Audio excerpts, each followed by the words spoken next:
All right, what's up? My name's Matthew. It's been a while since I've done a video.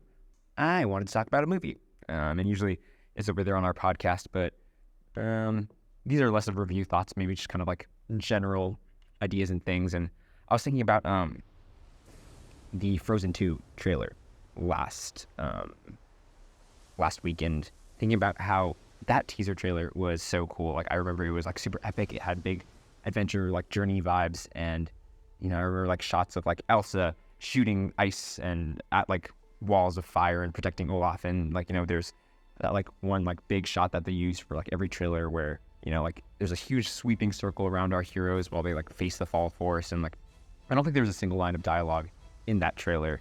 And there's like great music in the back. It was like the like Frozen, like, like the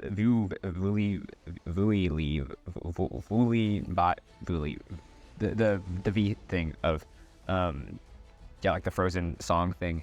And like I remember the final shot, it was like Elsa, Anna, and Kristoff like looking off into the forest, and then like Anna hears something behind them, and she like takes Kristoff's knife out from like the sheath, and like she lunges at something, trying to sneak up behind them. And it was so cool, and like honestly like really cool. And it was like 45 seconds, really quick.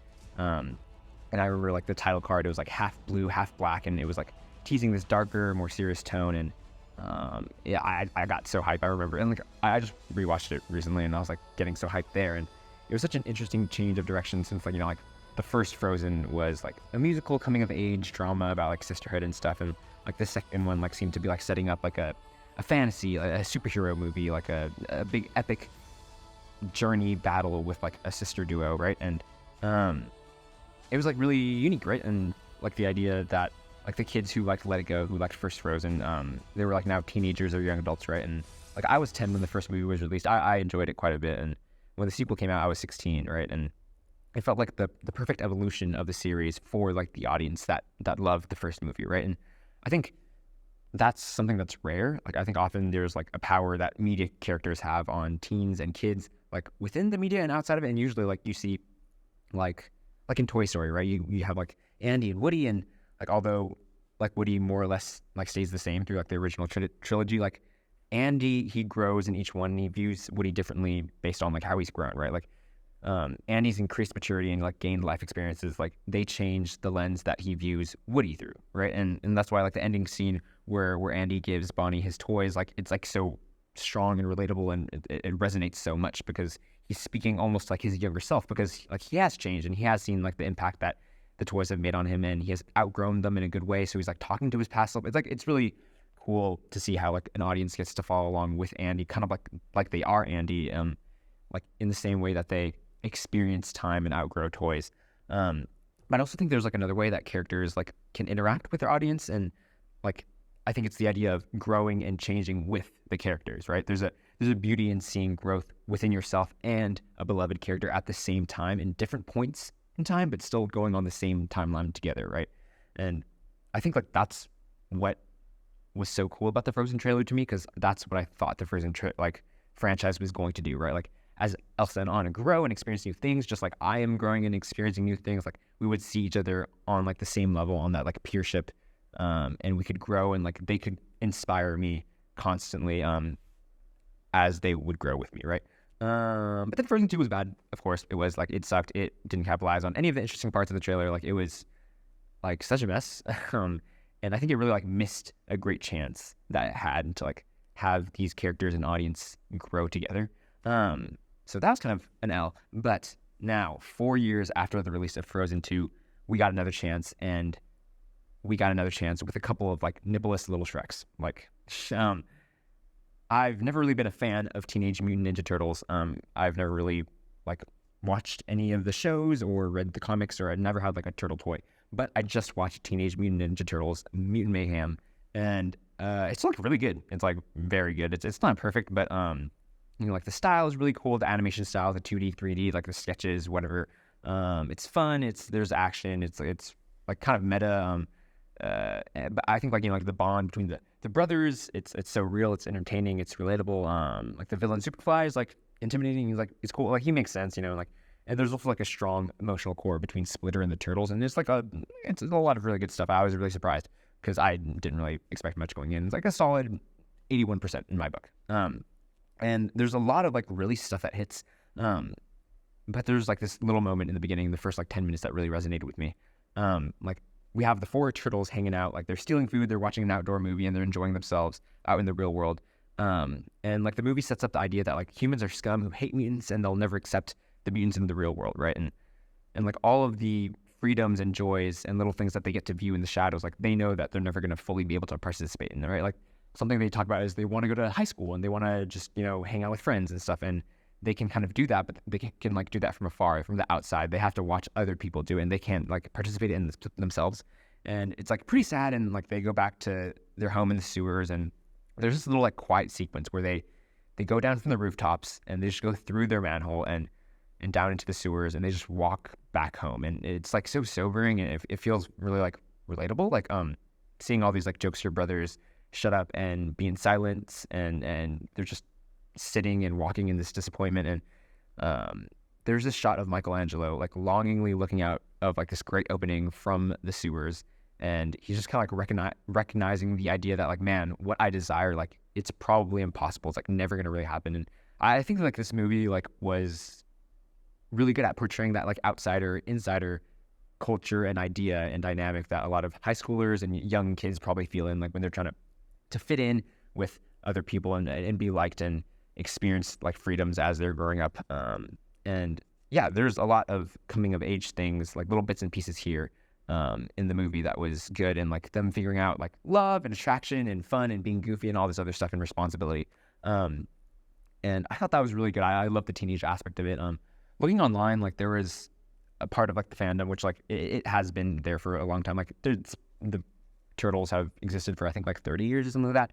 And some critics online were talking about how like there's too much of the teenage part. Like, like they've always seen them as like the cool like ninjas who have been like really good at what they're doing, and they kind of like were like, oh, where's that stuff? And I don't really know too much about the turtles, but like kind of looking online and doing some research, it does seem like a lot of the other media, like it includes like a grittier, cooler, more like badass tone with like the turtles, where they're not as silly. Like they're still like fun, but yeah, there's like a sense of seriousness there. And yeah, I think that's like a valid critique. I don't really have thoughts because I don't really know the fandom and like the like the lore and stuff. But I think that's something that we can get to in future movies. Like there's such a chance to have like a new generation of turtle fans grow into that and experience that like slowly as they grow and like experience more like serious and grittier things.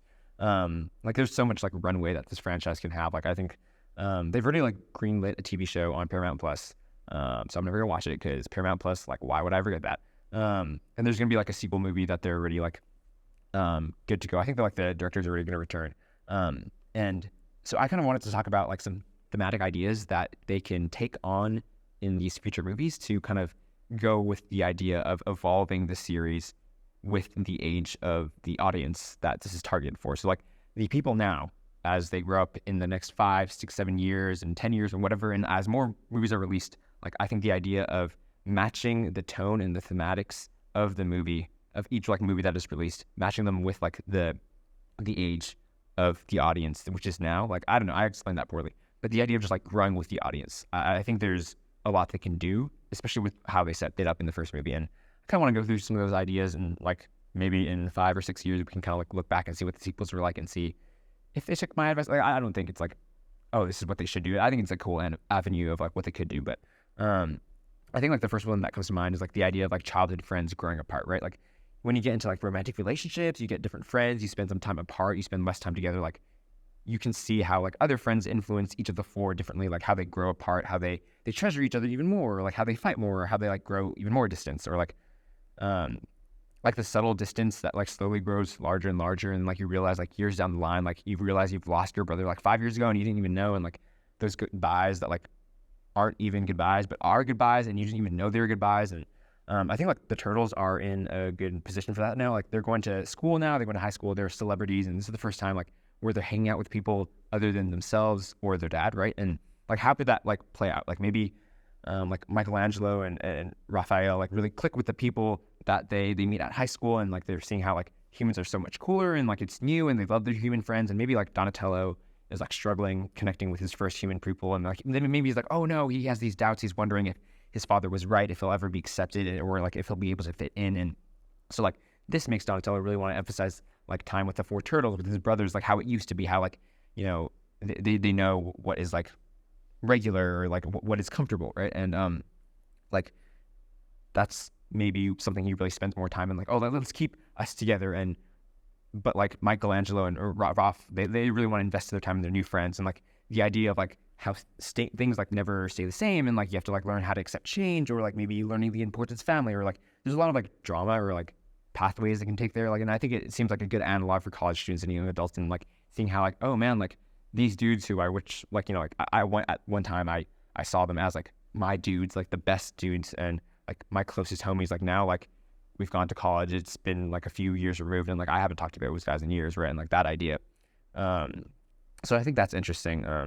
You can also like go into like the innocence break. The idea like of breaking the innocence or the childlike nature of the turtles, right? Like I think in the movie they like wasted sort of like a good part, like at the end, like spoilers, which like I don't know if you care, but like Leo decided to be a hero and be good even if like the humans don't like them or appreciate them, and that like in and of itself like could have been a whole movie, right? Like I think there wasn't a lot of like nuance in the portrayal of like the humans in Mutant Mayhem, which like I think is fine. Like that's not like it's like a kids movie, like it's fine.